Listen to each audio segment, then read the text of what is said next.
This is a pie chart. And this is Scottish political economist William Playfair, who created the world's first pie chart, along with some of the first line and bar charts. Data visualization is everywhere today, but when Playfair first created them over 200 years ago, using shapes to represent numbers was largely sneered at. How could drawings truly represent solid scientific data? But now, data visualization has become an art form of its own. Here are 5 charts that have, in their own way, changed the world.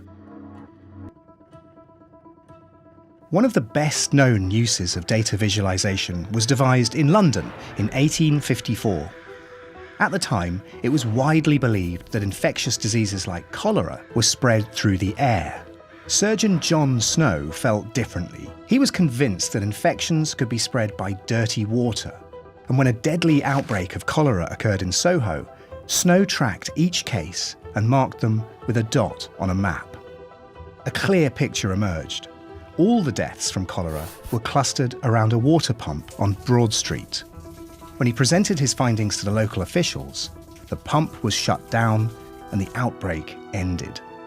Dr. John Snow fundamentally changed our understanding of microbes, and his simple dot maps were a huge part of that.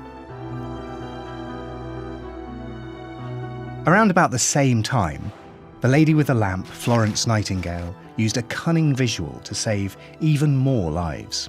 During the Crimean War, she realised that unsanitary conditions in hospitals were killing more soldiers than were dying on the battlefield itself. She wanted to persuade Queen Victoria, head of the British Army at the time, to fund better conditions in military hospitals. So she created the coxcomb, a sort of uneven pie chart which showcased the data on the causes of soldiers' deaths in a highly effective way. Her efforts had sweeping impact, not only improving the sanitary conditions of army hospitals at the time, but ultimately changing the face of modern healthcare. One of the most original examples of data visualization was created by American historian and civil rights activist W.E.B. Du Bois for the 1900 Paris World's Fair. He presented a series of handmade charts showcasing the educational, social, and business accomplishments of Black Americans in the 35 years since slavery had been officially abolished. The materials both challenged stereotypes and illustrated how Black communities were still being discriminated against. Du Bois hoped the visualizations would help to end racial prejudice in the world. The problem of the 20th century is the problem of the colour line, he wrote.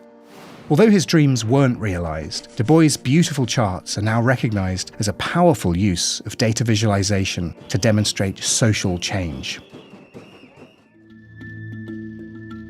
Data visualization can also be used for misinformation, sometimes with disastrous consequences. This is the Kallikak family tree. As a chart, it's not groundbreaking, but its impact was profound.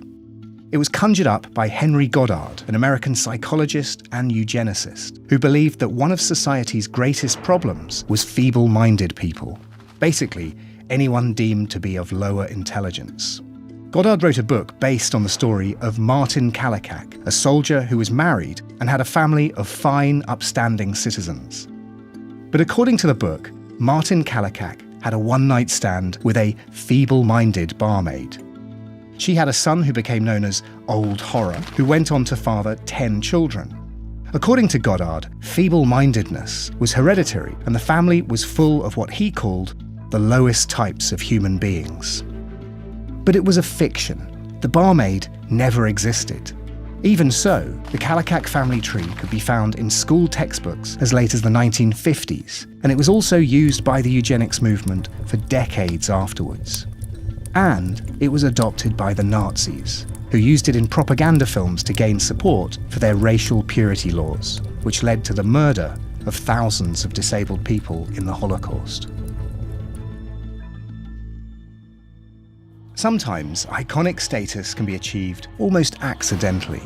In 2018, scientist Ed Hawkins was invited to give a speech about climate change at Hay, a literary festival in Wales. He needed to convey the increase in global average temperatures to a largely non-scientific audience.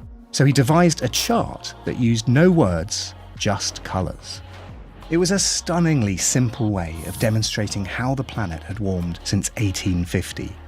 The chart, known as the warming stripes, uses blues to indicate cooler than average years and reds to show years with temperatures hotter than average.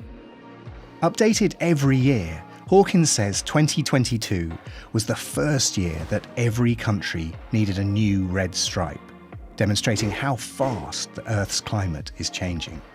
Although the graphic breaks some of the rules of data visualization, it doesn't provide a title or legend. Arguably, it is one of the most iconic graphics of modern times. What do you think the next chart to change the world will be?